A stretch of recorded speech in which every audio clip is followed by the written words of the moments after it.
இம்மாதம் 11 மற்றும் 12 ஆகிய தேதிகளில் பிரதமர் நரேந்திர மோடி தமிழ்நாட்டிற்கு வருகை தர உள்ளதாக தகவல். ராமேஸ்வரம் பாம்பன் பாலம் திறப்பு விழாவில் பங்கேற்க உள்ளார்.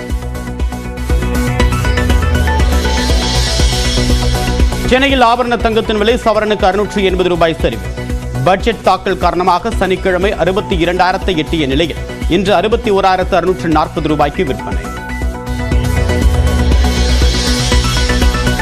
அண்ணா நினைவு நாளை ஒட்டி பேரணியாக சென்று நினைவிடத்தில் அஞ்சலி செலுத்திய முதலமைச்சர் மு க ஸ்டாலின். கருணாநிதி நினைவிடத்திலும் மலர் தூவி மரியாதை.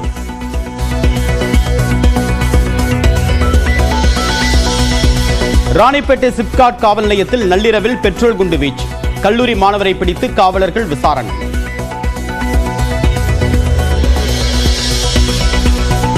சென்னை மன்னார்குடி உட்பட 6 இடங்களில் தேசிய புலனாய்வு முகமையினர் சோதனை. தடை செய்யப்பட்ட இயக்கத்துடன் தொடர்பில் இருந்ததாக கூறப்படுபவர்கள் வீடுகளை சோதனையிட்டு வரும் அதிகாரிகள்.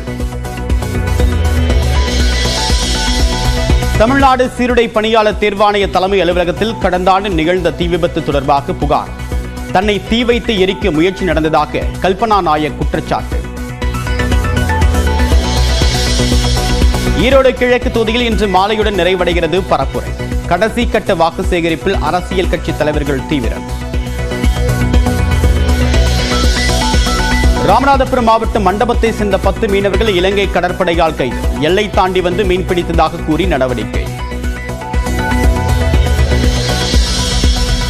சிவகங்கை மாவட்டம் இளையான்குடியில் SDPI முன்னாள் மாவட்ட நிர்வாகி வீட்டில் 35 லட்சம் ரூபாய் மதிப்புள்ள 2000 ரூபாய் நோட்டுகள் பறிமுதல். பயங்கர ஆயுதங்களுடன் வந்த 6 பேரை பிடித்து விசாரித்ததில் அம்பலம். மதுரை மாவட்டம் முழுவதுமாக இன்றும் நாளையும் 144 தடை உத்தரவு அமல். திருப்பரங்குன்றம் மலை விவகாரம் தொடர்பாக இந்து முன்னணி போராட்டம் அறிவித்திருந்த நிலையில் மாவட்ட ஆட்சியர் நடவடிக்கை. ஆந்திர மாநிலம் பிரகாசம் மாவட்ட ரயில் நிலைய லிப்டில் 3 மணி நேரம் சிக்கிக்கொண்ட 14 பயணிகள். அதிக லோடு காரணமாக லிப்ட் பழுதான நிலையில் மேல்பக்க மின்விசிறியை அகற்றி பயணிகள் மீட்பு. வசந்த பஞ்சமியை ஒட்டி மகா கும்பமேளாவில் குவியும் பக்தர்கள்.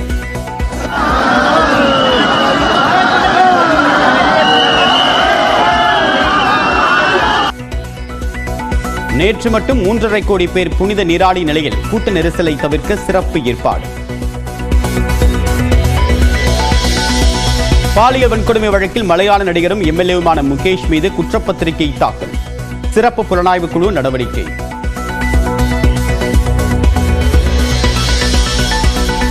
அமெரிக்கா இறக்குமதி செய்யக்கூடிய பொருட்களுக்கு 25 விழுக்காடு வரி விதித்ததற்கு மெக்சிகோ கனடா எதிர்ப்பு.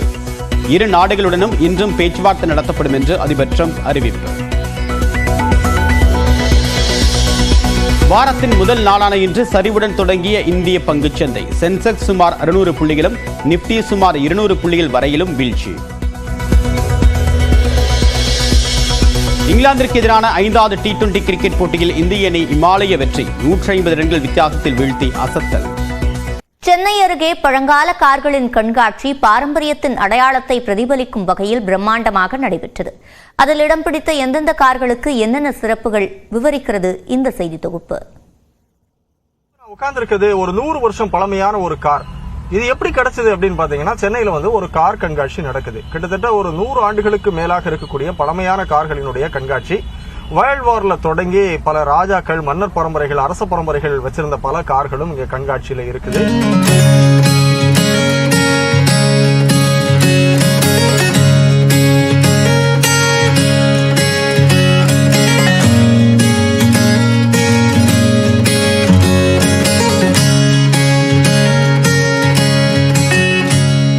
ஹெரிடேஜ் ரோலர்ஸ் 2025 என்ற பெயரில் சென்னை OMRல் உள்ள தனியார் நட்சத்திர விடுதியில் மயங்க வைக்கும் பழமையான கார்களின் ஒருநாள் கண்காட்சி நடைபெற்றது.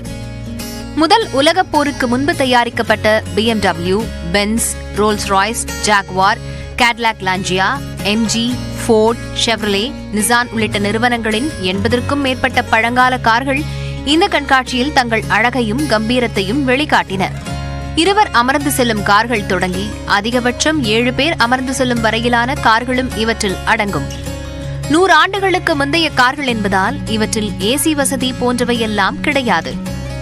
இடது பக்கம் இடம்பெற்றிருந்த ஸ்டேரிங் மூலம் பெரும்பாலானவை வெளிநாட்டு கார்கள் என்பதையும் அடையாளம் காண முடிந்தது. மன்னர்கள், அரச பரம்பரையினர் பயன்படுத்திய 20க்கும் மேற்பட்ட கார்களை வைத்துள்ள ரஞ்சித் பிரதாப் சந்தர்ப்பம் கிடைக்கும் போதெல்லாம் விலையை பொருட்படுத்தாமல் இவற்றை வாங்கிவிடுவது தன் வாடிக்கை என்று கூறுகிறார். இந்த வண்டிங்க கிடைக்கிறது ரொம்ப கஷ்டம். பணக்காரன் ஒரு 20 கோடி வச்சிருந்தா கூட இது போல வண்டிங்க வாங்கவே முடியாது. இது is priceless. Memories, nostalgia, pride எல்லாமே. இப்போ இது போல வண்டி வச்சா நான் ரோட்ல போனேன்னா 100 பேர் பார்ப்பாங்க. காஸ்ட்லி ரோல்ஸ் ராய்ஸ் 10 கோடி வச்சு வாங்கினா கூட யாரும் பார்க்க மாட்டாங்க. இந்த கார்களை தாங்கள் வைத்திருப்பதே தனி பெருமை என்று கூறும் உரிமையாளர்கள் உதிரி பாகங்கள் கிடைப்பதும் பராமரிப்பதும் கொஞ்சம் சவாலானது என கூறுகின்றனர். To buy it is not very expensive, but what happens is you have to do repairs on these cars. When you repair the cars, that's expensive, unless you do it yourself. நாட்டின் முதல் பிரதமர் ஜவஹர்லால் நேருவும் மறைந்த முதலமைச்சர் காமராஜரும் ஒன்றாக அமர்ந்து பொள்ளாச்சியிலிருந்து கேரளாவுக்கு பயணம் செய்த காரும் வரலாற்று அடையாளமாக கண்காட்சியில் வீற்றிருந்தது. பொள்ளாச்சியில் டேம் இனாகுரேஷனுக்கு மலம்புழால ஒரு டேம் இருக்குது.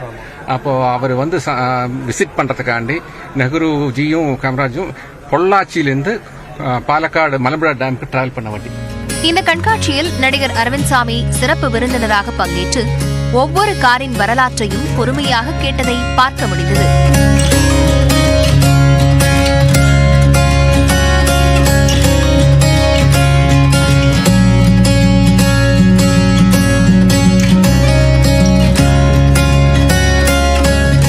நிறைய பேஷன் அண்ட் எந்தூசியாசம் இருக்கிறவங்க மட்டும்தான் இந்த மாதிரி ஒரு ஹாபி எடுத்து அந்த ஒரு பழைய காருக்கு இருக்கிற ரெஸ்பெக்ட் வந்து இது பண்ண முடியும். ஃபார் எக்ஸாம்பிள் இந்த கார் இந்த ஓனர்ஸோட பேசிக்கிட்டு இருந்தேன். இந்த வண்டியை வந்து பாம்பேலேருந்து லண்டனுக்கு எடுத்துகிட்டு போயிருக்காங்க. ஸோ த்ரூ ஏஷியா இது ஒரு கன்வெர்ட்டபிள் மாதிரி. ஸோ எக்ஸ்ட்ரீம் ஹீட்டில் இருந்திருக்கு. அப்புறம் யூரோப் போகும்போது எக்ஸ்ட்ரீம் கோல்டில் இருந்திருக்கு. ஸோ இது வந்து இது ஒரு டிராவல் வந்து ஒரு டாக்குமெண்ட்ரி மாதிரி அவங்க ஃபில்ம் வேற பண்ணியிருக்காங்க.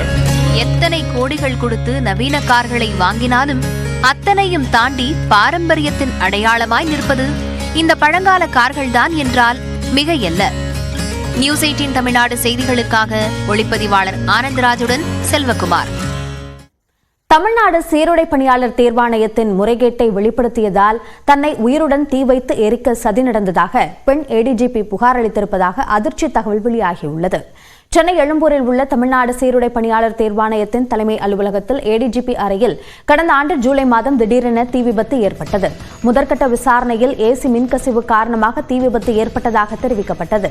இந்நிலையில் தீ விபத்து சம்பவத்தை சுட்டிக்காட்டி தன்னை கொலை செய்ய சதி நடந்ததாக சீருடை பணியாளர் தேர்வாணையத்தின் ஏடிஜிபியாக இருந்த கல்பனா நாயக் டிஜிபி உள்துறை செயலாளர் மற்றும் தலைமைச் செயலாளருக்கு புகார் அளித்ததாக தகவல் வெளியாகியுள்ளது.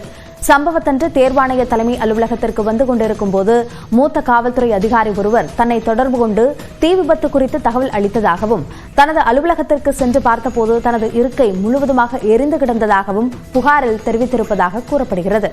சீருடை பணியாளர் தேர்வாணையத்தின் உதவி ஆய்வாளர் தேர்வில் இடஒதுக்கீடு வழங்கியதில் முரண்பாடு இருப்பதாக தான் புகார் தெரிவித்த நிலையில் இந்த தீ விபத்து நடந்ததாகவும் ஏடிஜிபி கல்பனா நாயக் சந்தேகம் தெரிவித்துள்ளதாக தெரிகிறது. கடந்த ஆண்டு சீருடை பணியாளர் தேர்வாணையத்தின் ஏடிஜிபியாக இருந்த கல்பனா நாயக் தற்போது சிலை கடத்தல் தடுப்பு பிரிவின் ஏடிஜிபியாக பணிபுரிந்து வருகிறார்.